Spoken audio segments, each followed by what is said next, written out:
¿Jesuitas adventistas? Es una pregunta. ¿Saben por qué es menester que podamos tocar este tema? Porque más de la mitad o la mitad de las personas que escuchan el mensaje, aparte de ser evangélicos, católicos, entre otras denominaciones, también nos escuchan hermanos adventistas. Y desde el año pasado nos han preguntado, nos han hecho esta pregunta: ¿existirán jesuitas dentro de nuestras denominaciones?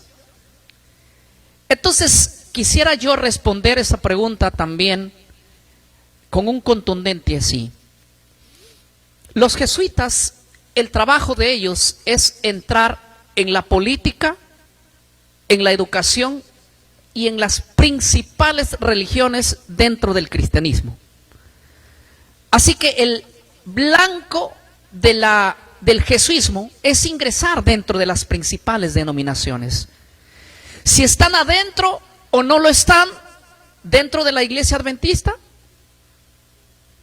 es cuestión de que ellos mismos respondan a los argumentos que vamos a colocar aquí y a las evidencias, y van a sacar sus propias conclusiones. No voy a atacar directamente dando un contundente sí o un contundente no.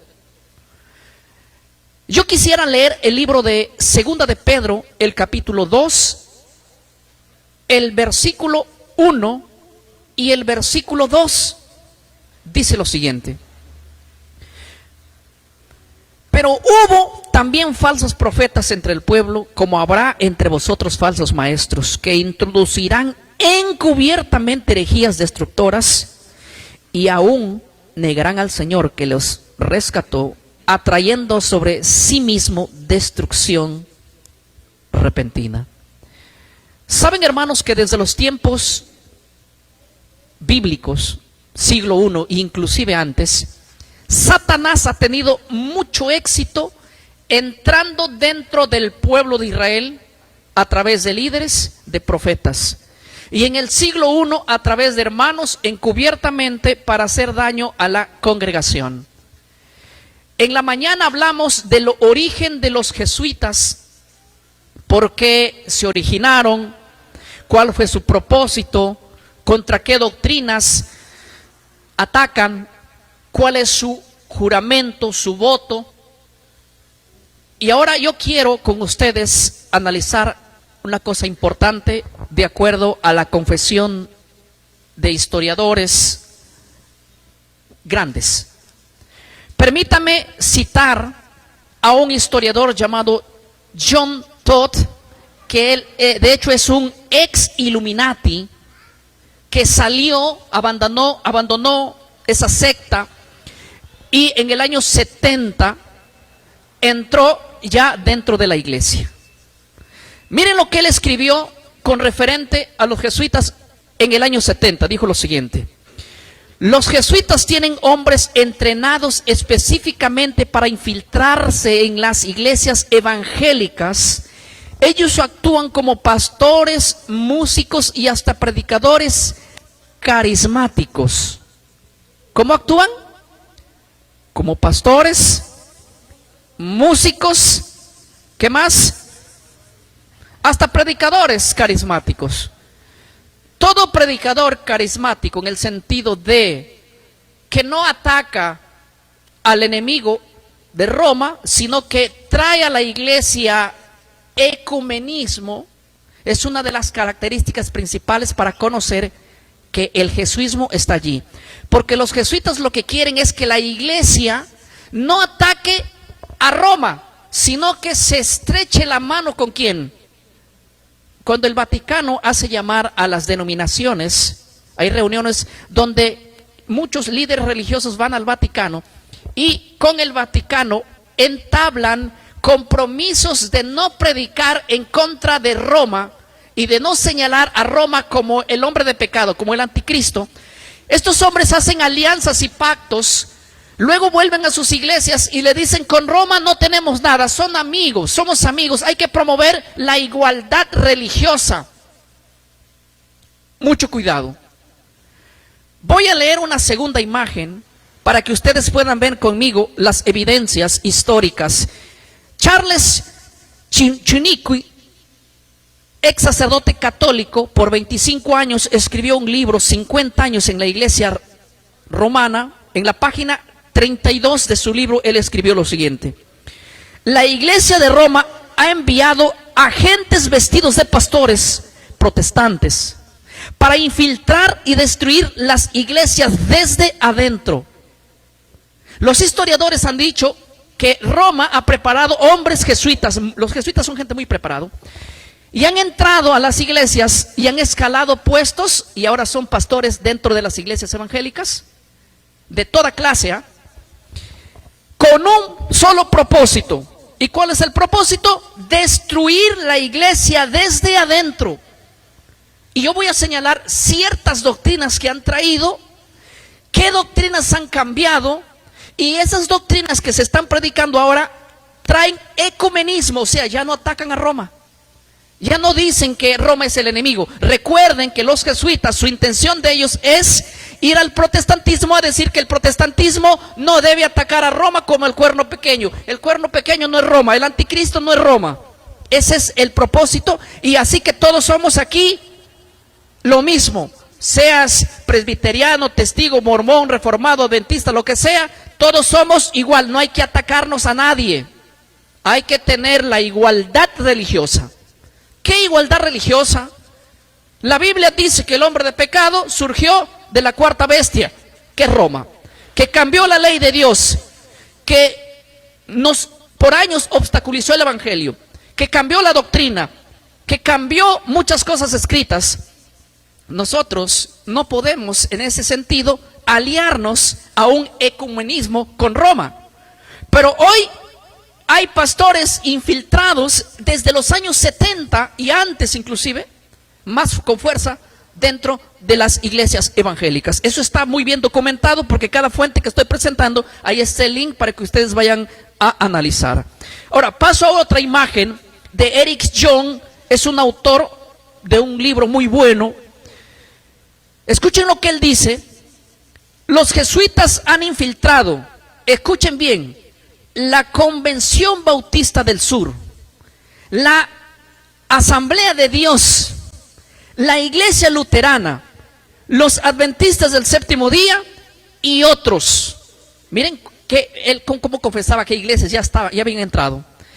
Dice lo siguiente: su misión es ecumenizar y neutralizar. ¿Cuál es su misión? No ataquemos a Roma.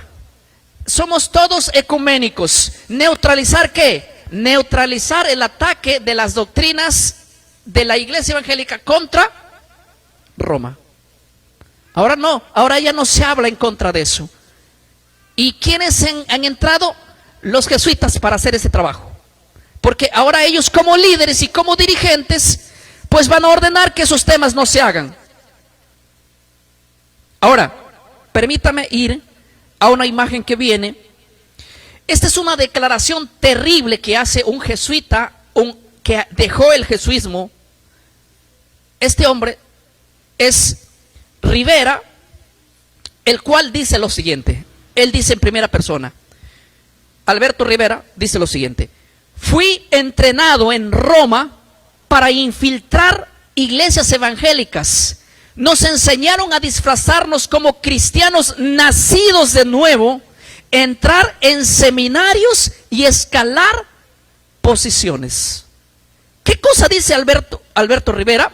Alberto Rivera es un hombre que era jesuita por años, y cuando él abandonó el jesuismo, vimos en la mañana cómo lo persiguieron, quisieron envenenarlo en varias veces, y él se libró de la muerte hasta que finalmente lo mataron envenenado. Este personaje, él cuenta su testimonio en los libros que él escribió y dice: yo fui entrenado para infiltrar iglesias evangélicas, nos enseñaron a disfrazarnos como cristianos nacidos de nuevo. O sea, no sé, a simple vista no vas a conocerlo si realmente es un infiltrado o es un cristiano, porque lo que aparenta es un cristiano de verdad. Es casi imposible detectarlo. ¿Dónde vas a detectarlo? Es cuando sus mensajes traen paz con la iglesia de Roma. Es cuando te dicen que no hay que hablar de Roma, que hablemos de otra cosa. Ahora, noten, esto lo dijo él hace mucho tiempo atrás. Dice así, en esa misma imagen, en la parte de abajo, dice lo siguiente, después del link, dice: muchos pastores que hoy promueven el ecumenismo han sido educados y o influenciados por agentes jesuitas sin saberlo. O sea, salieron de la universidad con títulos sin saber que sus profesores son jesuitas. Y ellos van a salir con la mentalidad de no atacar a Roma, de no hablar contra el cuerno pequeño, de no decirle a Roma que es un enviado de Satanás. Hay que hacer ecumenismo con Roma, y cada vez la gente olvida. Hoy día la iglesia evangélica casi poca sabe que Roma es el hombre de pecado y es el cuerno pequeño. Eso no se predica jamás en la iglesia porque no se sabe. En la mentalidad evangélica, el anticristo, el cuerno pequeño, aún no ha venido, y eso lo voy a predicar el día martes. ¿Cómo la iglesia surgió con una mente desviada? ¿En qué año hicieron esa desviación? Todo. Pero permítame seguir leyendo otra parte que es muy interesante. Esto fue citado por Edmond Paris. Él cita a un ex jesuita anónimo. ¿Por qué? Aunque él tiene mucha confianza en él, no quiere pronunciar su nombre porque ustedes saben lo que lo hacen los ex jesuitas, ¿no? Entonces él dijo: mira, yo te digo todo lo que sucede, pero no pongas mi nombre. Pero lo que te digo es verídico porque realmente era ex jesuita. Él dijo: algunos misioneros protestantes en Latinoamérica eran jesuitas encubiertos. O sea, los que llevaron el evangelio a otros países, vinieron de otros países como misioneros, cambiaron completamente lo que se predicaba dentro de las iglesias evangélicas. El Vaticano envió misioneros evangélicos, entre comillas, pero eran católicos, con la mentalidad católica, pero con la apariencia, ¿qué? Evangélica. Y ellos cambiaron muchísimas cosas dentro de la iglesia que vamos a ver en los días que vienen. Miren, eso lo dice en la historia secreta de los jesuitas, capítulo 10. Ahora, la siguiente imagen me impresiona, porque antes de leer la siguiente imagen, yo quiero decirles algo que es interesante, hermanos. Escuchen. Hace muchos años atrás, este ex jesuita fue uno de los hombres más preparados para entrar dentro de las iglesias, y él dice que tuvo una misión especial. Quiero leer el testimonio del doctor Alberto Rivera, que él es un ex jesuita, perseguido y hasta muerto al final por los propios jesuitas cuando él se salió. Él dice lo siguiente, lo voy a leer. Dice así: yo mismo fui asignado para infiltrar a los adventistas del séptimo día. Nuestra meta era hacerlos abandonar su mensaje profético y unirlos al ecumenismo. ¿Cuál es Alberto Rivera, que es un ex jesuita? Él cuenta en su testimonio, en sus libros que escribió, ahí está la fuente para que ustedes puedan verlo. Él dice: yo mismo fui asignado para infiltrar a los adventistas del séptimo día. Nuestra meta era hacerlos abandonar su mensaje profético y unirlos al ecumenismo. Oigan, dos cosas interesantes que cuenta este ex jesuita. Dice lo siguiente. Quiero hacer una pregunta así. ¿Por qué creen ustedes que los jesuitas se interesaron tanto por infiltrar la iglesia adventista del séptimo día? ¿Quieren que les diga por qué?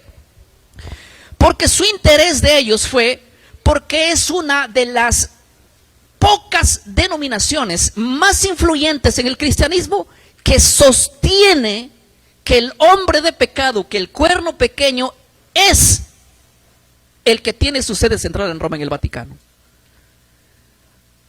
O sea, quiere decir que la línea profética que sostiene la iglesia adventista es historicista. Ellos no son preteristas, ni futuristas, ni dispensacionalistas, son historicistas. Entonces, ser historicista y desmentirle a Roma, porque ellos siguieron la creencia de Lutero, de Calvino, de Zwingli, de Newton, de Hus, y todos ellos murieron denunciando que el papado era el hombre de pecado. Y una de las iglesias más conservadoras que ha tenido ese mensaje siempre puntual ha sido la Iglesia Adventista del Séptimo Día. Me comunicaba con hombres que tienen 70 años en esa iglesia. ¿Y saben lo que me cuentan? Antes, por 20, 30 años atrás, se hacía eventos de un mes en carpas y se hablaba todos los temas en cuanto a profecía. Y hoy hablar de esos temas es casi un peligro, porque nos han dicho que esos temas no se deben hablar porque son temas de alarma. O sea, dentro del testimonio del doctor Alberto dice, yo mismo fui asignado para infiltrarme en la iglesia y nuestra meta era abandonar su mensaje profético. Yo no voy a decir si dentro de la iglesia adventista hay jesuitas o no los hay, pero yo quiero preguntarles y decirles de una manera muy clara a todos los que nos van a ver y nos han preguntado, ¿ha cambiado el mensaje o sigue siendo el mismo? Si ha cambiado el mensaje, con toda seguridad debo decir que sí hay jesuismo dentro. Y si no, si siguen denunciando y estos temas siguen siendo puntuales como han sido siempre hace 30, 40 o 50 años atrás, ustedes no tienen ninguna influencia. Pero déjenme decirles que aquí hay un ex jesuita diciendo que hay gente capacitada para infiltrarla. Y él, Alberto Rivera, señala 7 puntos que iban a atacar entrando a la iglesia adventista. Yo voy a hablar el próximo tema de cómo los jesuitas entraron a la iglesia evangélica. Pero este tema específicamente es mostrar cuál sería el ataque entrando a la iglesia adventista. Y juzguen por ellos mismos, que juzguen si esto pasa en su iglesia o no pasa. Y ellos mismos deben responder si es que hay infiltración o no hay infiltración. Primer punto a atacar. Esto era eliminar el mensaje profético de los 3 ángeles. Estoy en lo siguiente. Eliminar el mensaje profético de los 3 ángeles. De Apocalipsis 14, 6 al 12. Dice él, el propio Rivera dice, nuestra misión era neutralizar la voz profética de los adventistas. Su mensaje del juicio y del sábado era un obstáculo para el ecumenismo. ¿Cuáles son los 2 temas? Hermano, el mensaje de los 3 ángeles está en Apocalipsis 14, del 6 en adelante. ¿Y saben lo que dice? Es un ataque contra Roma. Es un ataque contra, porque Apocalipsis 14 dice que hay que volver a la ley de Dios, adorar a Dios y a Él solo hay que temerlo. Apocalipsis 14, del 6 en adelante dice que nadie debe estar dentro de Babilonia, hablando de las doctrinas católicas. Y tercero, dice que si alguno no deja esas prácticas, el juicio de Dios caerá sobre ellas. O sea, era contundente un mensaje así de la iglesia. Entonces los jesuitas dijeron, lo primero que tenemos que hacer es, entrando a la iglesia, es, ¿qué cosa? Desarticular el mensaje profético que ellos tienen. ¿Y cuál es el mensaje profético que ellos tienen? Atacar a Roma, atacar al Vaticano, atacar directamente al cuerno pequeño y al sábado, porque el sábado es un obstáculo para el ecumenismo. Yo les hago una pregunta: ¿tendría algún problema la iglesia evangélica, Cuadrangular, Movimiento Misionero Mundial, entre otras iglesias, unirse a Roma? No, porque Roma es dominical y todas las iglesias evangélicas son dominicales. Hay ecumenismo, claro. Pero ¿cuál es la iglesia que no dice eso? Dice, no, nosotros somos sábado. Es la iglesia adventista. Y esa impide el ecumenismo. ¿Y cómo habría que hacerlo ecuménica? Era entrando para que el sábado sea atacado. Escuchen bien lo que voy a decir. Yo voy a mostrar más adelante de qué manera neutralizaron al sábado. ¿Sí? Tú dirás, no, pero todas las iglesias adventistas hoy guardan el sábado. Sí, pero eso no era el punto era otro. Y ahora yo voy a mostrar cómo es que Rivera enseña de qué manera iban a hacer con el sábado, de qué manera le iban a atacar. No iban a dejar que el pueblo no siga creyendo eso. Algo más interesante. Voy a ir al punto 2. ¿Qué más tenían que atacar ellos? Dice así: Desacreditar el don profético de Elena de White. Escuchen bien, los escritos de la señora White eran un peligro para Roma, dice él. Habían que infiltrarse para cuestionarlos desde adentro. Ahora escuchen bien lo que voy a decir, es interesante. Esto es interesante. Una de las escritoras del siglo XIX, llamada Elena Arnold de White, escribió algunos libros. Dentro de esos libros, algunos específicamente puntuales, donde atacaría a Roma como el cuerno pequeño. Uno de esos libros donde ella cuenta toda la historia, ¿sí?, es el libro del conflicto de los siglos. Ahora, agentes muy preparados, jesuitas, debían entrar a la iglesia, convertirse en miembros y desde adentro querer decir que no hay que, esos libros no hay que hacerlos que circulen con la fuerza que tienen en su mensaje original. Yo voy a mostrar evidencias. Escuchen bien lo que voy a mostrar, evidencias. Más adelante, en este mismo tema, voy a mostrar evidencias. ¿Cómo es el libro que denuncia al cuerno pequeño, al papado como el cuerno pequeño, y como a la ramera de Apocalipsis 17, como el hombre de pecado, como el que está en Roma, ha sido quitado de este libro que se llama El conflicto de los siglos? Y quieren que le diga una cosa interesante.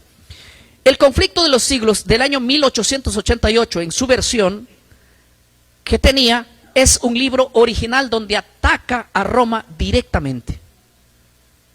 Pero en la versión 2011 han sacado cosas que también les voy a mostrar la evidencia que no están ya. La pregunta es, ¿quién lo hizo? ¿Por qué lo hicieron? Pero lo que está diciendo Alberto Rivera es: nuestra preparación fue entrar a la iglesia y cuestionarla desde adentro. O sea, adventistas o aparente adventistas disfrazarse y decir: oigan, estos libros de aquí adentro, sobre todo lo que ataca a Roma, tenían que extirparlo o tal vez livianizarlo o tal vez suprimirlo, quién sabe. Lo importante es que no se ataque a Roma como el cuerno pequeño. Estoy siendo claro aquí, ¿verdad? Ahora, si ellos creen que Elena de White es inspirada, es problema de ellos. Yo creo que la Biblia es la única inspirada. Pero yo creo que sospechosamente, si Elena de White habló y condenó al cuerno pequeño como el papado, ellos lo que querían hacer era decir eso, querían evitar. Y para hacer eso, tenían que entrar adentro y hacer ese tipo de trabajo. Ese es el punto que Rivera dice. Nuestra intención, porque era un peligro para Roma, sí, los escritos de la señora White dicen eran un peligro para Roma y había que infiltrarnos para cuestionarlos desde adentro. Yo les hago una pregunta. Los de afuera no van a poder quitarlo, pero los de adentro. Y ahora yo les hago una pregunta a todos los hermanos adventistas que dicen: en nuestra iglesia hay jesuismo o no hay jesuismo.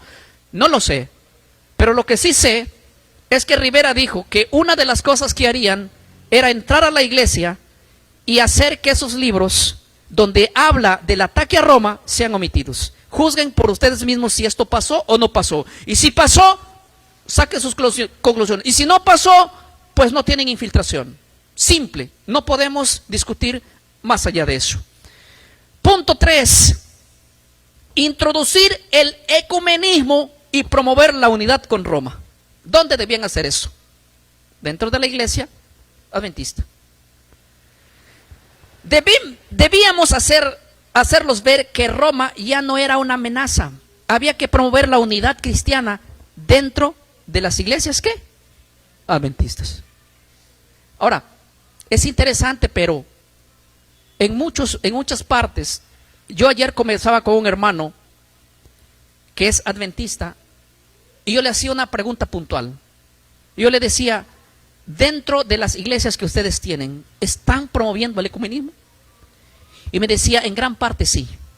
En gran parte ya no se ataca a Roma, ya no se predica contra Roma, ya no se hacen esos temas fuertes.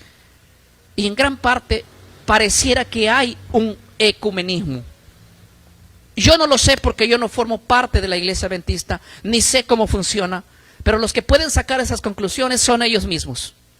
Solo lo estoy aquí leyendo cuáles serían las cosas que haría cuando entrarían los jesuitas ahí.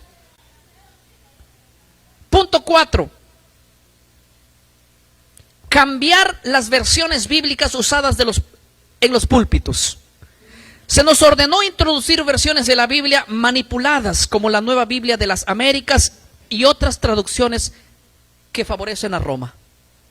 Y créame que hay Biblias dentro de la iglesia, o dentro por lo menos de la mentalidad del jesuismo, que hay Biblias acomodadas para defender a Roma, donde no se ataca a Roma directamente. Biblias donde han cambiado al pie de página muchos textos para cada vez que se dirija al hombre de pecado, al cuerno pequeño, se dirija a Antíoco Epífanes, a Nerón, a los Césares, pero a Roma no. Roma es inocente. Estoy siendo claro, y hay muchas versiones de la Biblia que así traducen. Y esas versiones de la Biblia les conviene a ellos usarlas o meterlas para que la gente, su mentalidad se desvíe y así puedan llegar a un ecumenismo. Doctrina punto número 5. Escuchen bien. Atacar la doctrina del santuario celestial o el juicio investigador. Estas doctrinas, escuchen lo que dice. Esas doctrinas debían ser ridiculizadas y presentadas como obsoletas por teólogos entrenados. ¿De dónde? De Roma. ¿Quieren que les diga una cosa? La iglesia adventista sostiene una doctrina que es la doctrina del juicio investigador, una doctrina que es la doctrina del santuario. Es una doctrina que más lo predican ellos. En la iglesia evangélica muy poco se toca esos temas, es más, en gran parte no se conoce. Tengo un amigo que él es estudiante de la Biblia, muy bueno, y critica mucho a las denominaciones, mucho. Y un día lo escuché predicar a él sobre la doctrina de la profecía, o sea, decía él, la doctrina de las 2300 tardes y mañanas de Daniel capítulo 8 es una mentira y una mentira y una mentira. Yo le llamé por teléfono en privado, a él es un amigo mío, y le hice una pregunta simple y sencilla. ¿Tú consideras que la doctrina de la profecía de las 2300 tardes y mañanas, como la plantea la iglesia adventista, es falsa? Muy bien. Mi primera pregunta es, ¿dónde inicia la profecía de las 2300 tardes y mañanas y dónde termina? ¿Y saben lo que me responde? La verdad yo no sé dónde comienza y dónde termina, no he estudiado esa doctrina. Yo le dije una cosa, es que a mí me parece lo más absurdo criticar una doctrina sin saber ni siquiera el origen. O sea, si yo critico una doctrina, tengo que saber que esa doctrina yo la manejo y decir, miren, está mal esa doctrina, esta es la verdadera. Yo presento una evidencia, una fecha, esto que. Pero si tú vas a decir, oiga, esa doctrina del juicio investigado, esa doctrina del santuario, esa doctrina de 2300 tardes y mañana, es un error, pero preséntame la evidencia que es la verdadera. Y me dice, no sé ni dónde inicia y no. Entonces yo le digo, no puedes tú juzgar a una denominación, a una doctrina, si no presentas lo contrario y las evidencias contrarias. O sea, prácticamente a veces se juzgan doctrinas sin saber ni siquiera dónde inicia y dónde termina. Ahora, yo quiero hacerles una pregunta. Muy pocos se estudia eso. Es un tema que de hecho hasta yo mismo lo estoy estudiando. Pero permítame decirles una cosa. Yo no puedo criticar una doctrina que no conozca. No puedo criticar una doctrina que no lo haya aprendido. Pero Roma, su intención de Roma fue ridiculizar. Y hoy hay un montón de gente diciendo, esa profecía de las 2300 tardes y mañanas es bíblica. Está en el libro de Daniel 8. ¿Sí? Está en Daniel 8. No recuerdo el texto exacto, 20 por ahí. Habla de las 2300 tardes y mañanas que tiene un inicio y tiene un final. La mayoría critica, pero a la mayoría pregúntale, está bien, dile, ¿cuándo inicia esa doctrina y cuándo termina? Tú que dices que no es así. ¿Cómo es entonces? Explícame. No va a poder explicarte. Escúchame bien lo que te digo. No te va a poder explicar. Va a decir que es falsa, pero no va a decir por qué. ¿Y dónde comprueba cuál es la doctrina? Está bien, la que te presento es falsa. Ahora preséntame la tuya. Dime cuándo inicia, cuándo termina. se quede en el aire. Ahora, miren el punto 6, me interesa. Dice así: llevar a las universidades adventistas a alinearse con el pensamiento católico. Rivera dice que una vez entrado dentro de la iglesia, a él lo habían capacitado para que haga estos 6 puntos y un 7 que viene, y uno de los 6 puntos era llevar a las universidades adventistas a alinearse con el pensamiento católico. O sea, para que tú lleves a una universidad adventista al pensamiento de Roma, es que tiene que haber educadores que sean con el pensamiento romano. Ayer me decía un hermano que conoce muy bien la iglesia adventista, lo llamé por teléfono, él está en Estados Unidos, y me dice: Polonia, México y otras más, nuestras universidades adventistas están siendo dirigidas por sacerdotes católicos. Literal, tengo las evidencias porque yo trabajé tanto tiempo allá. Nombre fulano, sutano y mengano son profesores académicos, son gente que nos está dictando seminarios en nuestras propias iglesias y son completamente católicos. Ahora, es impresionante, pero si han entrado, es justamente, no me extrañaría que ahora estén predicando ciertas doctrinas que solo surgieron en Roma y que han cambiado la mentalidad y que la intención es meter la doctrina romana. Esa era la intención, y si esa es la evidencia que hay, y si eso está pasando, entonces no me pregunten a mí si la iglesia está con jesuitas o no está. Solo juzguen por ustedes mismos si estos puntos que estoy mencionando lo vienen pasando dentro de su iglesia. Yo no voy a decir si está o no está, porque yo no sé lo que pasa allá adentro. Simplemente estoy leyendo 6 puntos que ellos harían, y ahora digan ustedes, ¿está pasando eso? No lo sé. Ustedes deben saber si sí o no.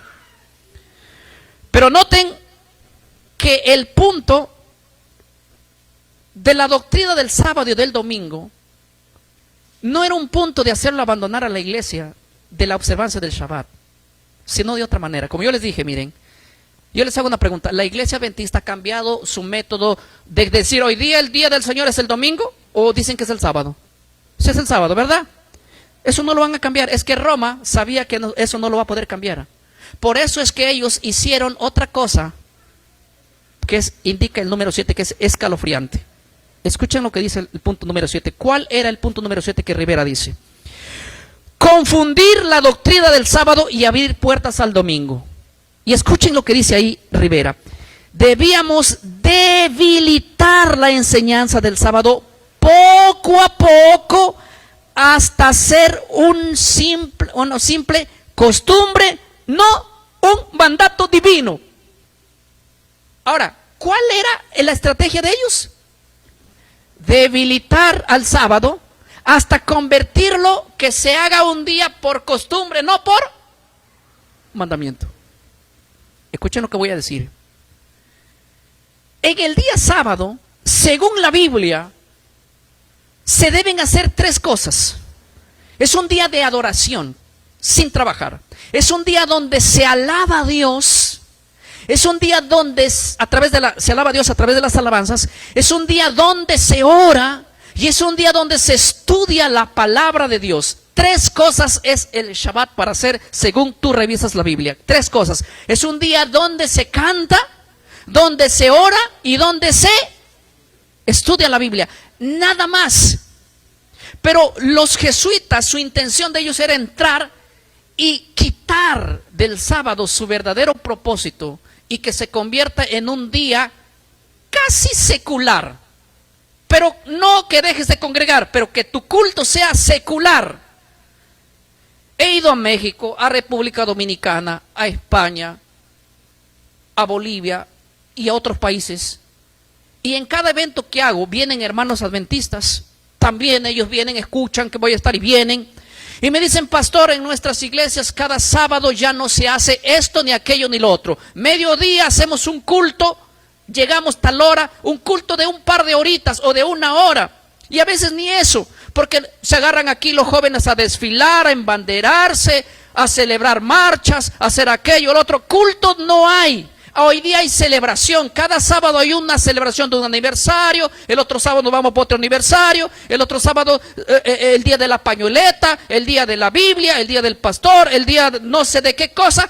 No es un culto de adoración. No es, se ha perdido el verdadero sentido del Shabbat. De uno lo dudaría, de dos lo dudaría, de tres lo dudaría. Pero recibir 10,000 mensajes, 5,000 mensajes, 20,000 mensajes de lo mismo, yo no creo que tanta gente se haya vuelto loca. En serio. Hermano, el sábado es un día especial de adoración a través de la alabanza, del estudio de la Biblia y de la oración. No se puede cambiar por nada ese día para darle otro sentido, otra dirección secular. ¿Quieren desfilar? Desfilen, hagan otro día. ¿Quieren celebrar pañueletas? Háganlo otro día, ¿por qué importa? ¿Quieren celebrar el día del pastor? Háganlo otro día. ¿Por qué el Shabbat? Es que lo que dice Rivera es tremendo. Él dice, confundir la doctrina del sábado, abrir puertas para el domingo. ¿De qué manera? Debíamos debilitar la enseñanza del sábado poco a poco hasta hacerlo una simple costumbre, no un mandato. Ahora, déjenme decirles algo interesante. ¿Los jesuitas están dentro de la iglesia adventista? No lo sé. Díganme ustedes, ¿cómo es el Shabbat que celebran? ¿Es un Shabbat secular o bíblico? Algunos hermanos me llevaban por teléfono y me decían, pastor, en la tarde ni estudiamos la Biblia. Los jóvenes empiezan a hacer juegos, a competir, esto, aquello, a ver quién concursa. Eso no es adoración, eso es una payasada desde mi punto de vista bíblico. Eso no es algo que está destinado. El día de Shabbat no es para estar jugando, ni inventando juegos, ni haciéndose los monos por acá, por allá. No. Si eso pasa, díganme ustedes. Yo no sé, yo no he ido a un programa así. Pero díganme que ellos mismos juzguen si está o no está. Ahora, ustedes mismos sabrán si el sábado ha sido debilitado.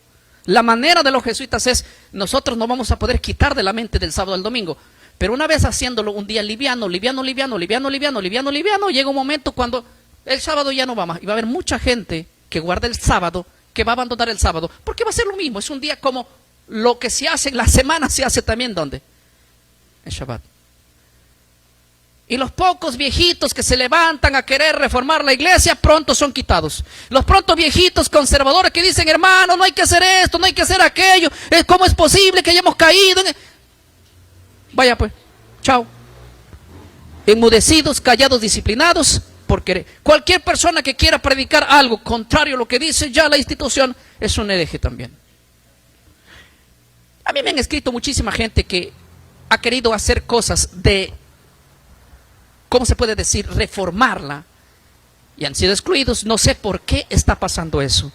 Juzguen ustedes mismos si es que eso ha pasado. Ahora voy a presentar, si ustedes quieren estudiar estos puntos, voy a presentar allí en qué folleto están los 7 puntos sobre los adventistas.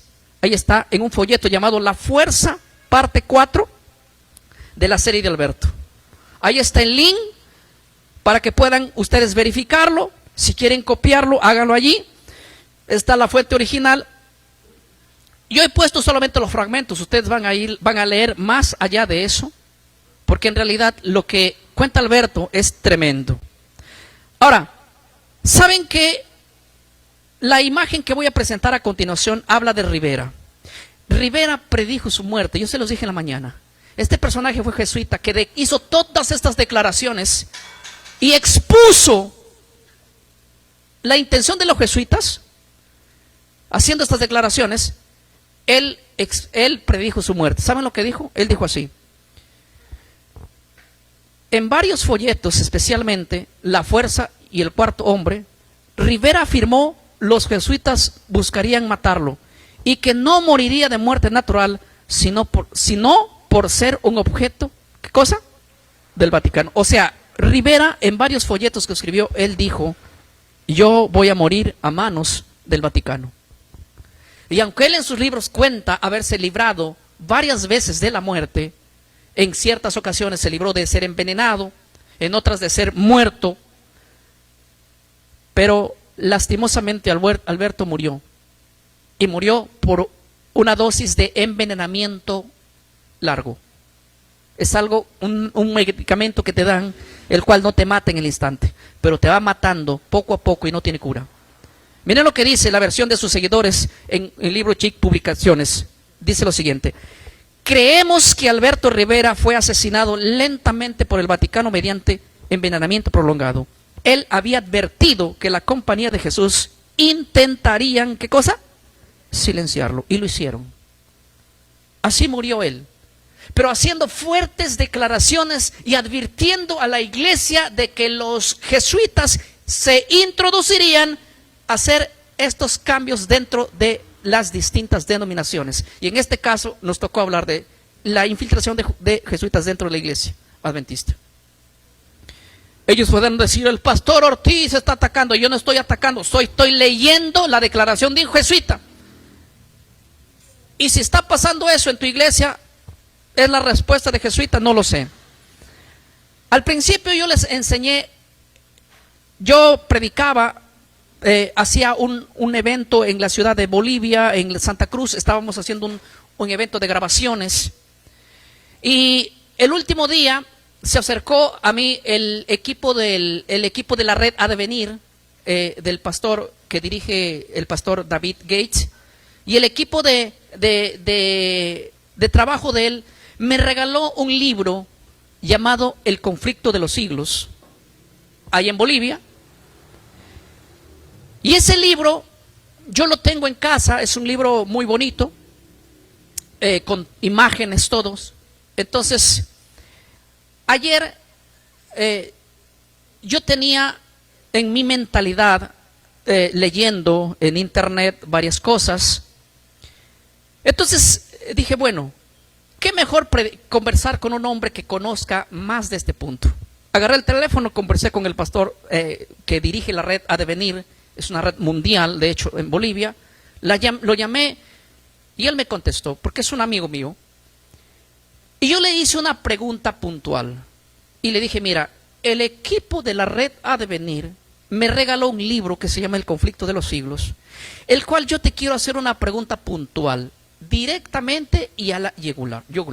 Dime tú, el libro que tú me regalaste, que tu equipo me regaló, ¿es el libro de la versión original o es un libro de la versión ya no original?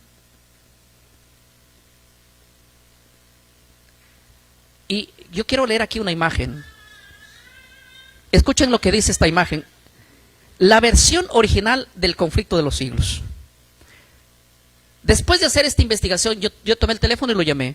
¿Y saben lo que dice? Esta publicación es una versión original del Conflicto de los Siglos. Dice: escrito por Elena Hardol de Huay, publicado en 1888, revisada en 1911. Dice lo siguiente. Esto dice así: identifica claramente al papado como el anticristo en ese libro. Ejemplo contundente, como dice ese libro, el Papa ha usurpado la autoridad de Dios y se ha sentado en el templo de Dios como si fuera Dios. Esto lo dice en El Conflicto de los Siglos, capítulo 25, la edición original de 1911. ¿Identifica claramente al papado o no? Sí. Ahora, escuchen, voy a ir a la siguiente imagen.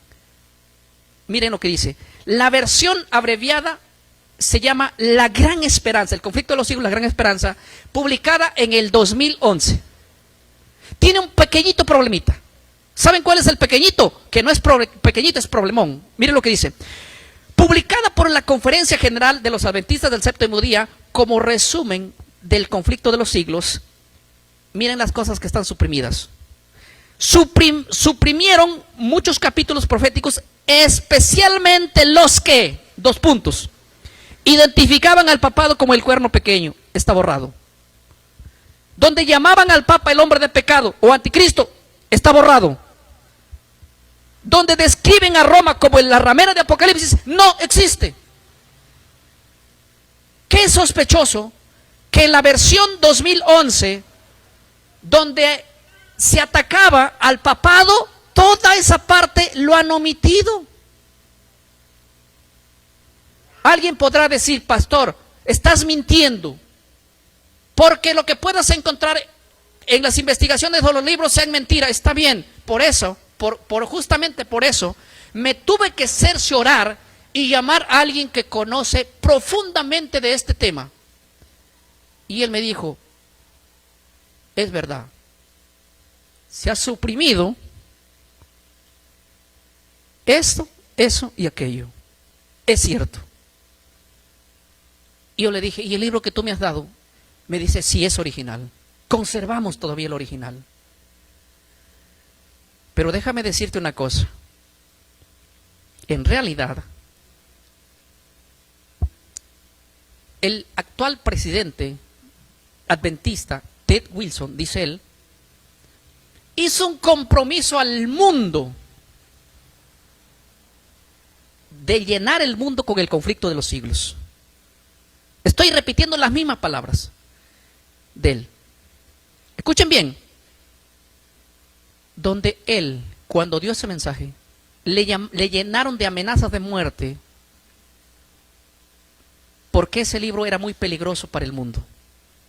Así que él, comprometido a dar al mundo el mensaje, él tuvo que suprimir la parte justamente que estás tocando, para que esa promesa no sea rota y el conflicto de los siglos sí ha llevado a todo rincón, pero menos la parte que atacaba directamente al hombre de pecado.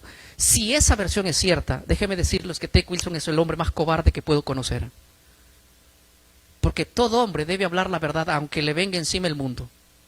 Pero si esa, no sé, no estoy sumando ni restando nada. Ahora alguien puede decir, no, pero eso lo dijo David y David no está bien con la iglesia. Muy bien, llamé a otro que sí está bien. Hablé con él que es amigo y tiene una influencia y un ministerio gigantesco. Yo le dije, mira, lo que tú me digas, yo no voy a decir que tu nombre, por cuidar tu imagen. Pero solamente te quiero preguntar si el libro que hoy ustedes dan de la fecha 1911, del 2011, está mutilado en esto. Él me dijo, sí. No te voy a mentir, sí. Él también es amigo mío. Y él sí está en regla con la iglesia. Pertenece a la iglesia y tiene un canal grandazo. Wow, me quedé sorprendido. Y ahora dije, teniendo las evidencias, yo puedo decir y no hablar cualquier bobada, como dicen. Tengo que cerciorarme de esto. Ahora, ¿quién puede saber si esto es verdad o mentira? ¿Saben quién puede ser? Ellos mismos. Que ellos mismos vean si la versión del 2011 tiene la parte que ya dije que está omitida. Ellos tienen que saber. ¿Sí? Ahora, quisiera yo terminar, a ver si es que me ponen una pila nueva aquí, por favor. Y ir avanzando en esto.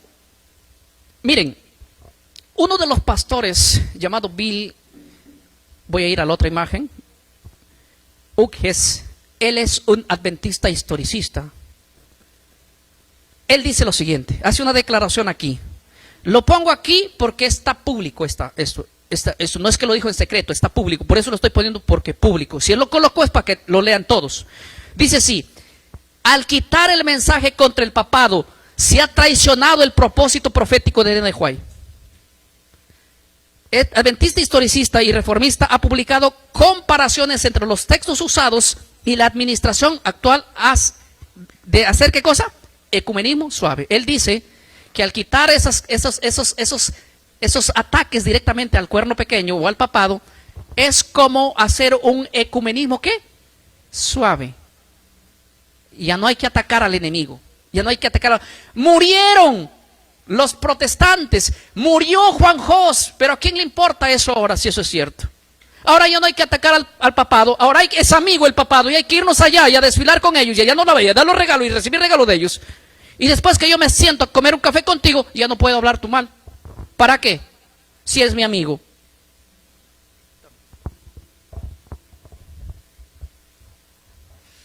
Ahora, miren, sobre la versión abreviada, La Gran Esperanza, que es la publicación del 2011, ¿qué ha dicho, qué ha respondido la Iglesia Adventista con respecto a la omisión?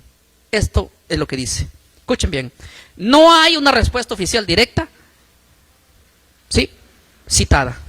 No hay respuesta de ellos. O sea, cuando se les cuestionó por qué lo quitaron, no hay una respuesta, ¿qué? Oficial no la hay. Pero sí reacciones de líderes históricos promoviendo la edición resumida. Por ejemplo, el evangelista Mark Finley respondió a críticas y la defendió como una herramienta útil para el alcance global. ¿Sabe lo que dijo este personaje llamado Mark Finley? Él dijo, bueno, yo puedo responder desde mi punto, como personaje, no como iglesia. El que se haya omitido esto es simplemente para que el conflicto de los siglos tenga un mensaje mundial. O sea, para que llegue a toda la gente hay que omitir lo que ataca al verdadero enemigo.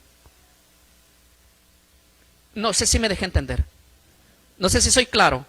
Pero él dijo lo siguiente: la única manera de que este libro llegue al mundo es quitando lo más importante que debe saber el mundo. ¿No les parece incoherente esto? ¿Cómo es que va a llegar al mundo esto, el conocimiento, si hay que quitar para que el mundo no se entere de quién es el enemigo de Cristo? ¿Y quién es el hombre de pecado? ¿Y quién es el que va a ser el que está detrás del nuevo orden mundial y del peligro al cual estamos llevando a la gente si quitamos lo más importante? Por esa cosa importante que quitamos ahora es la muerte que muchos hombres en el pasado hicieron por denunciar al verdadero enemigo.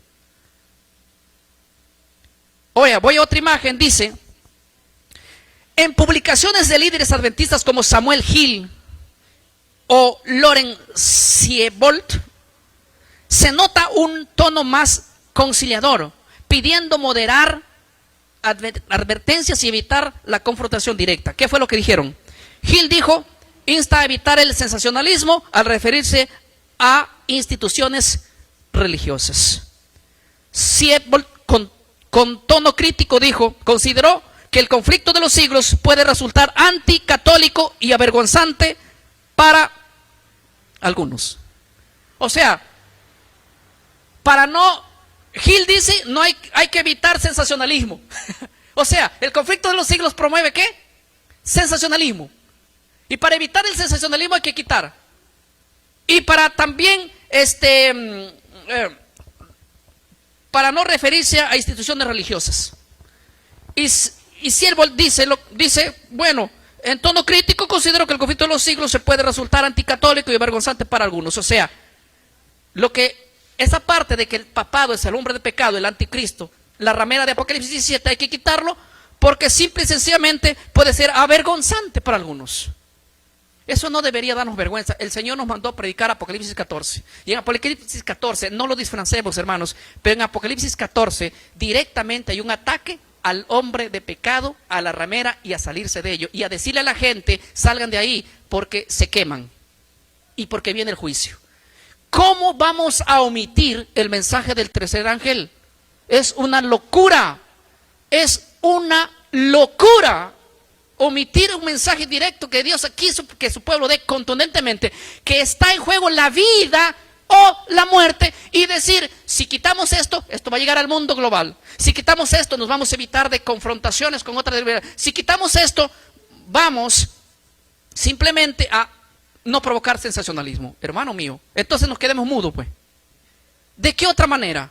¿Cómo podríamos decirle a la gente el peligro que hay detrás de todo eso? Juzguen ustedes mismos. A ver, creo que paro acá el tiempo y déjenme decirles algo que es interesante, iglesia. El día martes tenemos un tema especial de cómo los jesuitas entraron desde la fundación de la iglesia evangélica. Nosotros, como evangélicos, la gran mayoría, escuchen bien lo que voy a decir, nos fundamos desde nuestros principios con influencia jesuita. Y vamos a ir descubriendo qué hicieron los jesuitas y sobre cómo centraron sus doctrinas dentro de las iglesias evangélicas a la cual hoy pertenecemos nosotros. Y decir que no hay una sola iglesia en el mundo que no haya sido influenciada por ellos. Están controlando las iglesias evangélicas. Roma controla las iglesias ahora, en su gran mayoría. Así que no les sorprenda a nadie si ustedes quieren predicar temas de la verdad presente, como la llaman, o temas como Apocalipsis 14, temas como Daniel y temas como Apocalipsis. Ahora hasta los propios temas vienen fabricados. ¿Qué vas a predicar hoy día? ¿Qué vas a predicar mañana? ¿Qué vas a predicar? Y en esos temas allí, muchos de esos temas solamente son temas de leche para bebé. No hay una doctrina más fuerte y más sólida. Los únicos que deben juzgar si hay infiltración jesuita dentro de la iglesia y la organización adventista son los mismos adventistas, por las fuertes declaraciones que hizo este ex jesuita llamado Alberto Rivera, el cual hemos presentado allí las evidencias. Por eso yo quiero leer una cita de Napoleón, quiero terminar aquí leyéndola. Napoleón Bonaparte, un emperador de Francia, decía lo siguiente. Decía: los jesuitas son una organización militar, no una orden religiosa. Su jefe es un general del ejército, no el mero padre de un monasterio. El objetivo de esta organización es el poder, y solo el poder, su forma más déspota. Interesante. Las palabras que repitió Abraham Lincoln, dice lo siguiente: esta guerra civil no habría sido posible sin la suministra influencia de los jesuitas. Detrás de cada bala disparada contra mí está Roma, dijo él. ¿Y sabe lo que dijo en esa misma parte? En la parte de abajo dice: sospecho que mi muerte será el resultado de una conspiración jesuita. Y dígame, ¿cómo murió Lincoln? Hoy no vamos a hablar de los jesuitas y la política. Adolfo Hitler, un hombre que fue tan criminal, un nazi, miren lo que dijo él. ¿De dónde aprendió? Escuchen, él dijo así: aprendí mucho de la orden de los jesuitas hasta ahora. No ha habido nada más grandioso que la organización jerárquica de la Iglesia Católica. Imité mucho de ella. ¿De dónde aprendió él?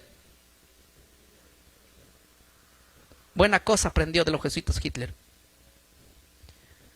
Freddy Von escribió lo siguiente: si hubiera alguien que mereciera ser temido en este mundo, son los jesuitas. Wow, este hombre que es un gran filósofo alemán, él dijo bien clarito. John Adams dijo lo siguiente, también fue presidente de los Estados Unidos, dijo: los jesuitas son una amenaza para la libertad. Ellos se infiltran en el gobierno y destruyen repúblicas desde adentro. No solo están en la iglesia, no solo están en la educación, también están en la política. Y tenemos suficientes evidencias para hablar de esto, para hablar de la caída de las Torres Gemelas, para hablar del hundimiento del Titanic y de muchas cosas que nosotros nos muestran una cosa y por atrás hay asuntos tan de intereses que ellos buscan. En otras palabras, el jesuismo lo que busca es poder, poder y poder donde llega, en la educación, en la iglesia o en la política. Y ni hablar de cómo han influenciado al mundo. De todas las empresas más grandes que mueven y que controlan, están detrás los jesuitas. Y pronto, déjenme decirles que Roma será una potencia mundial de nuevo. Una iglesia, una religión. Y todo lo que tendremos que hablar sobre el nuevo orden mundial. Pero esto será asunto de otro tema. Que Dios nos ayude en su misericordia a librarnos de estos agentes del enemigo. Y que Dios ponga la paz en nuestros corazones. Dios los bendiga, hermanos, en esta tarde. En el nombre del Señor. Amén.